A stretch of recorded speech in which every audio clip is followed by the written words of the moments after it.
पढ़ के प्रेयर करेंगे। वो 1 कुरिन्थियर 14 का 8 है।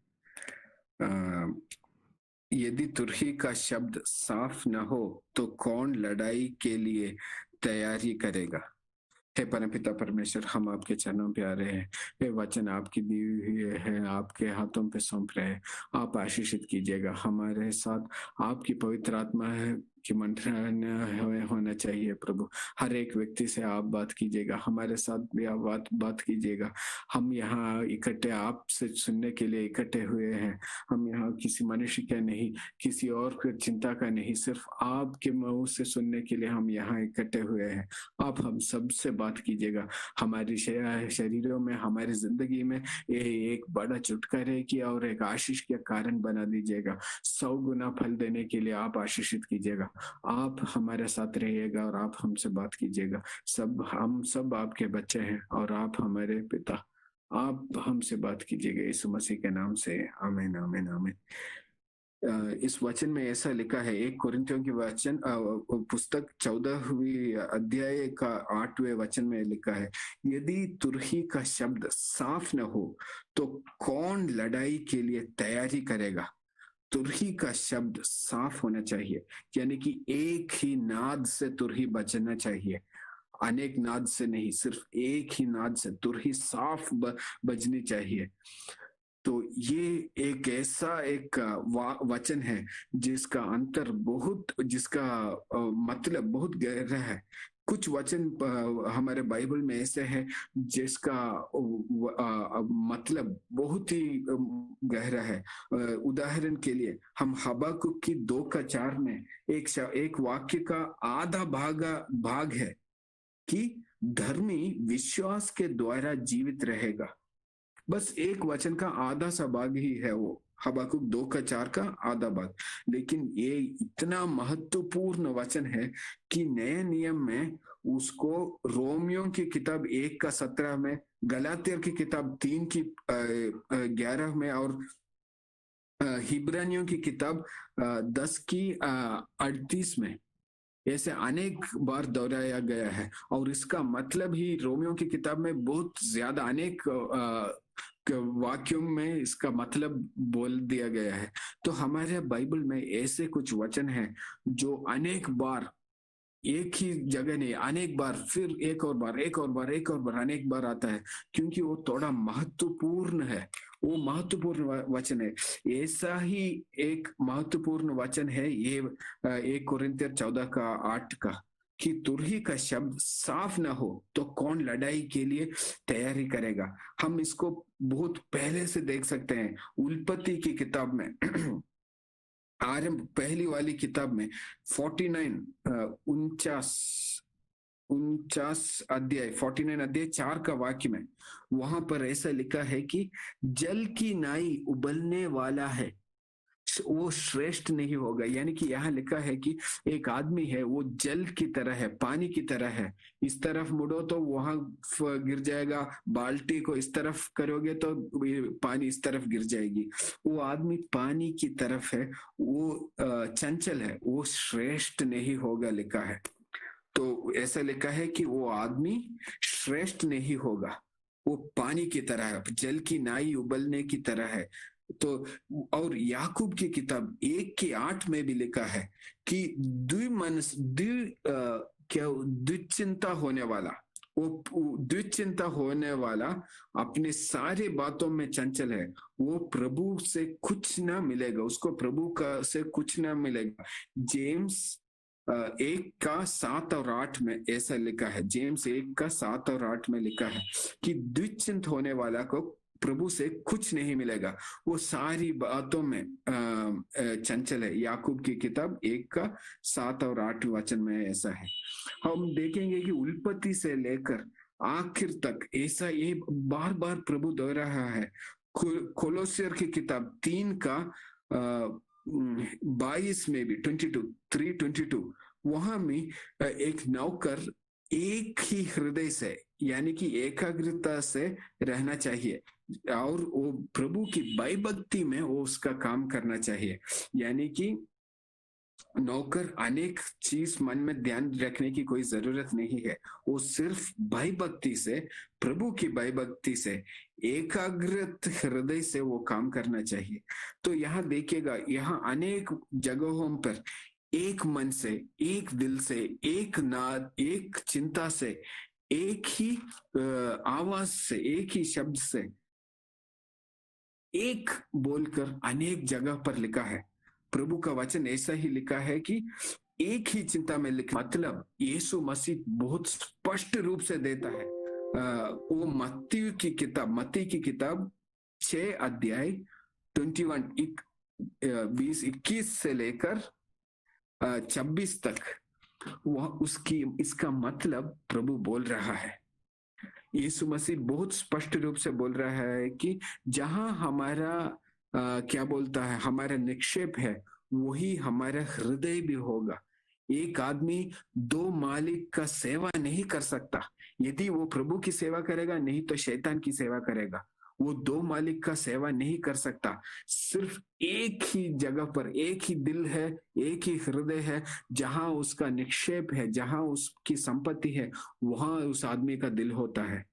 तो यहाँ फिर यीशु मसीह बहुत स्पष्ट रूप से कह रहे हैं कि दो स्वामियों का, दो मालिक का सेवा एक आदमी नहीं कर सकता। वो एक का सेवा करेगा, दूसरे का वो नहीं करेगा बोल रहे हैं। तो यहाँ देखिएगा, पूरी तरह में यीशु मसीह एक के बारे में बोल रहा है, एक ही स्पष्ट रूप से। और यही नहीं, यीशु मसीह खुद एक ही काम करने के लिए आए हैं। और ये यीशु मसीह यूहन्ना की शुभ संदेश 6 के 38 में 6:38 में यीशु मसीह ऐसा बोल रहा है कि मैं स्वर्ग से मेरा चित्त करने के लिए नहीं आया, बल्कि पिता प्रभु परमेश्वर का चित्त करने आया हूं। ये यीशु मसीह बहुत ही अच्छी तरह से मालूम है। यीशु मसीह कभी भी अपना खुद की चित्त के कारण कुछ नहीं बोला। जब वो भूखे हुए तो शैतान आकर बोले इस पत्थर को रोटी बनाकर खा लो बोला, तो यीशु मसीह ने नहीं किया। जब यीशु मसीह को पकड़ने के लिए सैनिक आए और उसको मारने वाले थे, तब यीशु मसीह बोल रहे हैं अगर मैं चाहता हूं तो 12,000 देवदूत आ सकते हैं मेरे लिए लड़ने के लिए, लेकिन यीशु मसीह एक को भी बुलाए नहीं, एक को भी आने नहीं दिया। क्योंकि वो यीशु मसीह मालूम है, वो धरती में अपने खुद की चित्त के लिए नहीं, प्रभु का क्या कारण है, प्रभु की इच्छा क्या है, वो इच्छा करने के लिए आए हैं।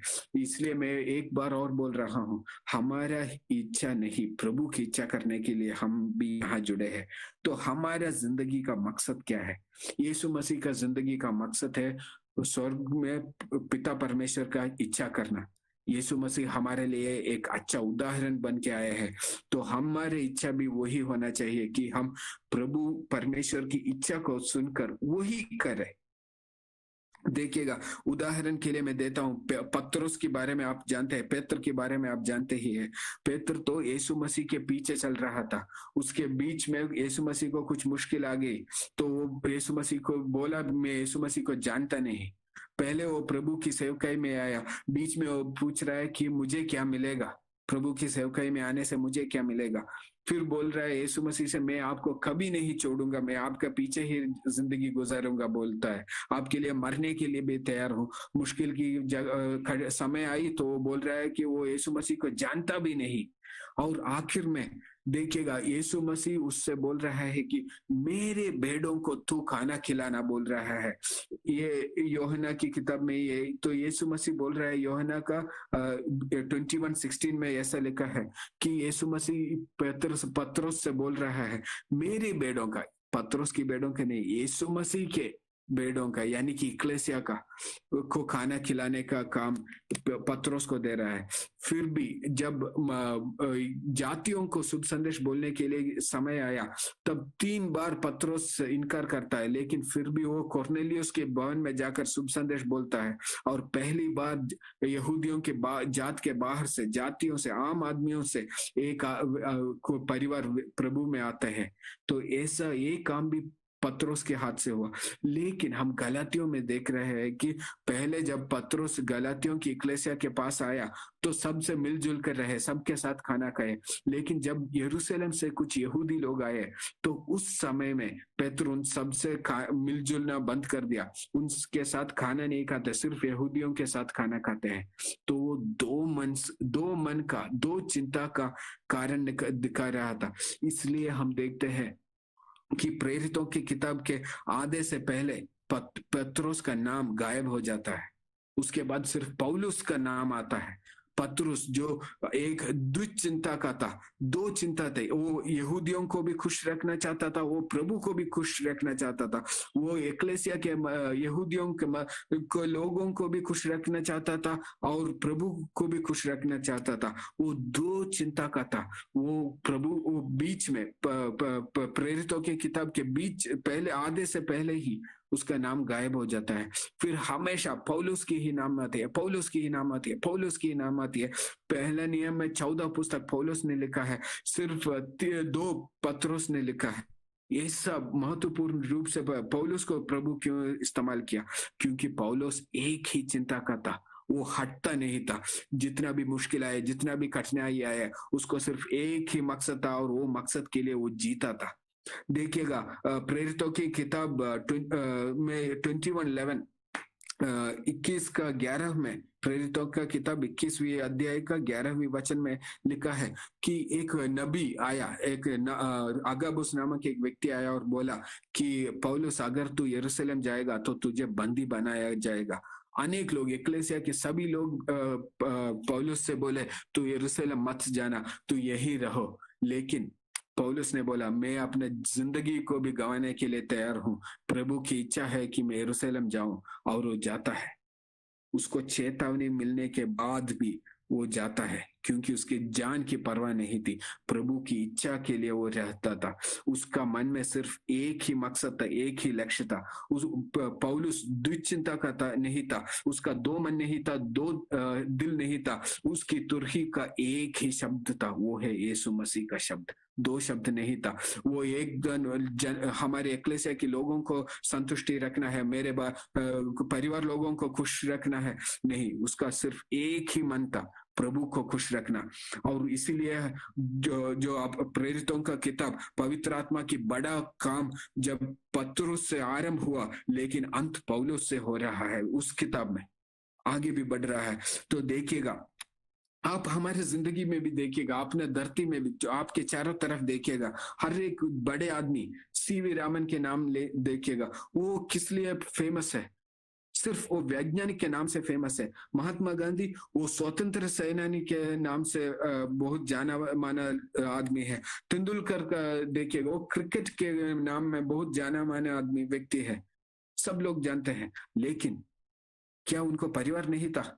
उनको वो गाना नहीं गाते थे क्या? वो रसोई घर में काम नहीं करते थे क्या? वो अपने रिश्तेदारों के विवाह में नहीं जाते थे क्या? वो न्यूज़पेपर पढ़ते नहीं थे क्या? वो सब करते थे, लेकिन उन सिर्फ एक ही काम में वो जुड़े रहे, अपने जिंदगी को उस काम में रख दिया और वहां पे वो माहिर बन गए। तो इसलिए यीशु मसीह मिरियम से मार्ता से बोलती है, सिर्फ एक ही चीज आवश्यक है, और मिरियम ने उसे चुन लिया। सिर्फ एक ही चीज आवश्यक है, वो है यीशु मसीह। हम यीशु मसीह को चुन लेंगे तो सिर्फ वो यीशु मसीह के पास ही रहेंगे। देखिएगा अब दाऊद को भी देखिएगा, दाऊद का नाम का मतलब है प्रिय, प्रिय व्यक्ति, दाऊद, बिलवड, प्रियतम। तो दाऊद उसका किस बात के लिए जानते हैं? वो यीशु मसीह के लिए खड़ा रहने के लिए वो सब जानते हैं।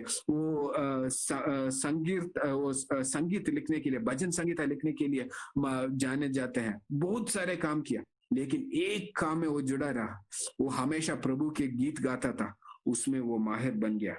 हमारे सैनिकों को देखिएगा, अब देखिए हमारे सैनिकों को, हमारे वो युद्ध के लिए तैयार रहते हैं। हमारे हर एक सैनिक, गवर्नमेंट उनको तनख्वाह देती है ताकि वो तनख्वाह घर पहुंचा दे। उसके लिए क्या खर्चा है? हर एक सैनिक के जिंदगी में देखिएगा, उसका खाना गवर्नमेंट देती है, रहने के लिए क्वार्टर्स, घर गवर्नमेंट देती है, उसके बच्चों के पढ़ने के लिए सैनिक स्कूल गवर्नमेंट देती है, अगर कोई उसका परिवार में बीमार पड़ गया तो अस्पताल गवर्नमेंट की है, अगर उसके कोई भी क्या चीज खरीद टीवी खरीदना चाहता है कैंटीन से खरीद सकता है, उसका हर एक चीज गवर्नमेंट उसको देती है, क्योंकि उस सैनिक का मन में सिर्फ एक ही चिंता होना चाहिए, वो है हमारे इंडिया के लिए जंग लड़ना, सिर्फ लड़ाई है उसके मन में रहना चाहिए। हम भी यीशु मसीह के ही सैनिक है, जैसे इंडियन गवर्नमेंट के सैनिक के लिए गवर्नमेंट पूरी तरह से काम करती है, गवर्नमेंट सब कुछ देती है, वैसे ही हमारे यीशु मसीह के सैनिकों को प्रभु परमेश्वर उनको लिए सब कुछ कर देता है।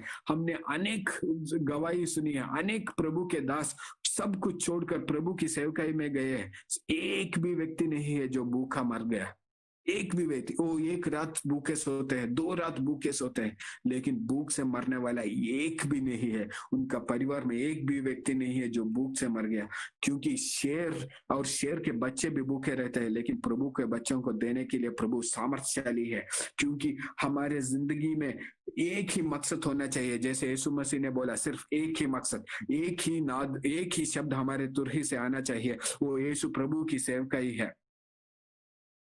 अब देखिएगा कितने कितने पास्टर लोग हम प्रभु की सेवकाई करने के लिए कितने गांव में गए, उनके कामकाज क्या था, बस प्रभु की शुभ संदेश बोला, उनके खाना कौन दिया, यीशु मसीह ने दिया, यीशु मसीह ने सब कुछ उनके लिए दिया। बस मैं एक ही बात बोलना चाहता हूँ, हमारे जिंदगी का एक ही लक्ष्य होना चाहिए, वो प्रभु यीशु मसीह का साम्राज्य है, एक ही दर्शन होना चाहिए, वो शुभ संदेश बोलना है, और एक ही हमारी एकाग्रता होना चाहिए, वो यीशु मसीह खुद है। देखिए यीशु मसीह के लिए अगर हम फोकस नहीं करते, अगर हम यीशु मसीह के लिए हम एकाग्रित नहीं होते, तो पानी की तरह होते हैं, एक दिन इस तरफ जाते हैं, एक दिन उस तरफ जाते हैं, हम ऐसे कुछ प्रभु से कुछ प्राप्त नहीं कर सकते।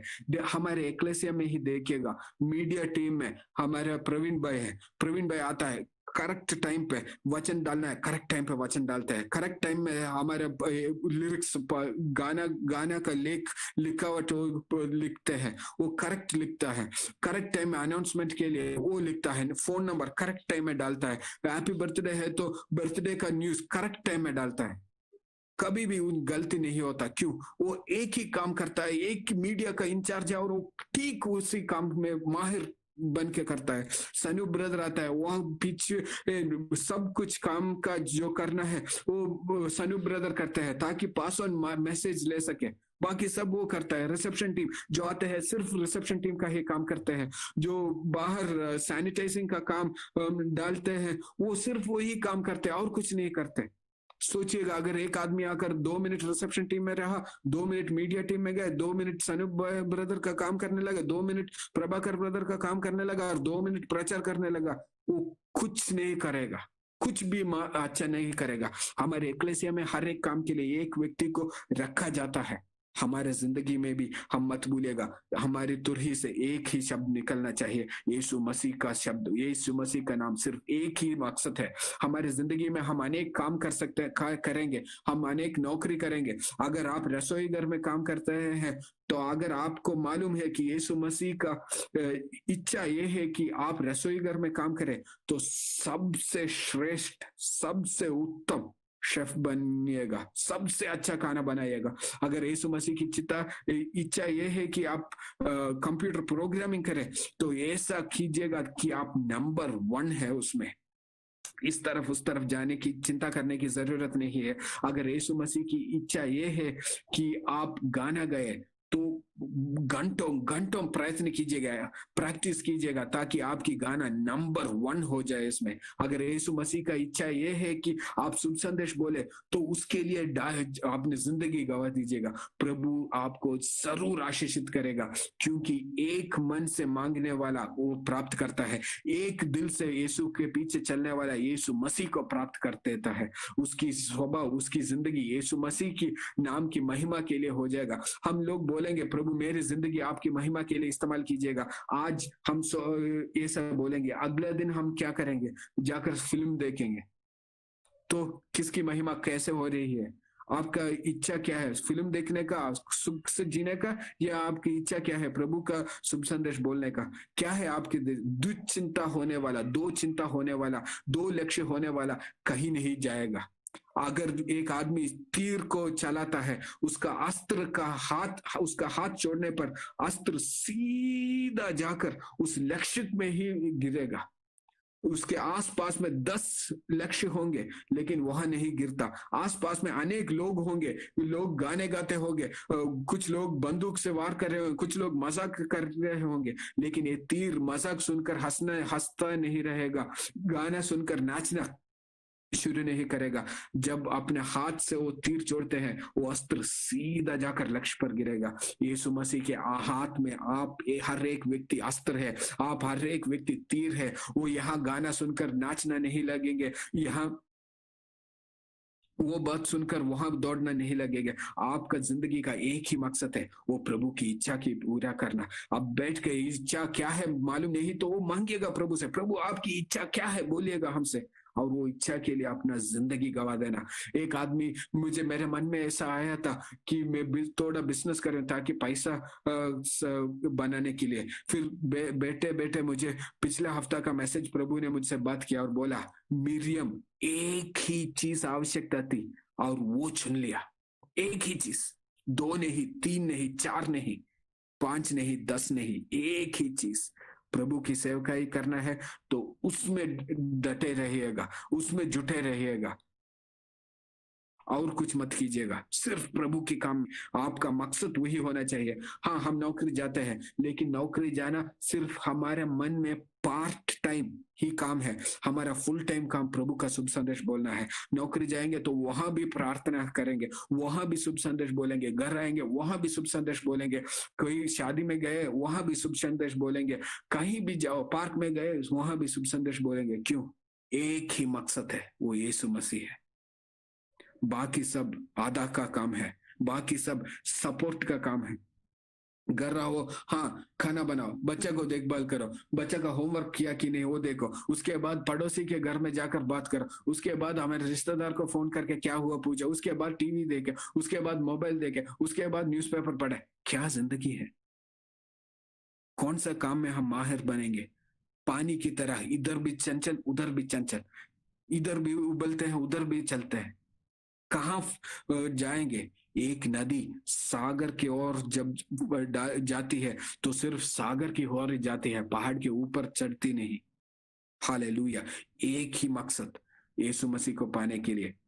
प्रभु से कुछ मांगना है, प्रभु से कुछ मिलना है तो वही कीजिएगा। जब हम एक्लेसिया आते हैं तो इसको मत देखिएगा, उसको मत देखिएगा, इसका कपड़ा मत देखिएगा, उसका जूता मत देखिएगा, इसकी गाड़ी मत देखिएगा, उसकी प्रभु की वरदानों को मत देखिएगा। हर एक आदमी का स्टार्टिंग पॉइंट अलग है, हमारे शुरुआत अलग है, लेकिन हमारा लक्ष्य यीशु मसीह है। एक बेटा अमीर घर में पैदा होता है, वो तकिए पर अच्छे कपड़े पहनकर कंबल से सोता है। दूसरा गरीबों के साथ पैदा हुआ, उसको कंबल नहीं है, धरती पर वो अपने एक ही मैला हुआ कपड़े में सोता है। आरंभ दोनों अंतर है, लेकिन अंत में दोनों अमीर बन जाते हैं, अंत में दोनों कब्र में जाते हैं, अंत में दोनों मसीह के सामने आज जाके खड़े होते हैं। बस मत भूलिएगा, जो भी हम इस धरती में है वो सब यही छोड़ के जाते हैं।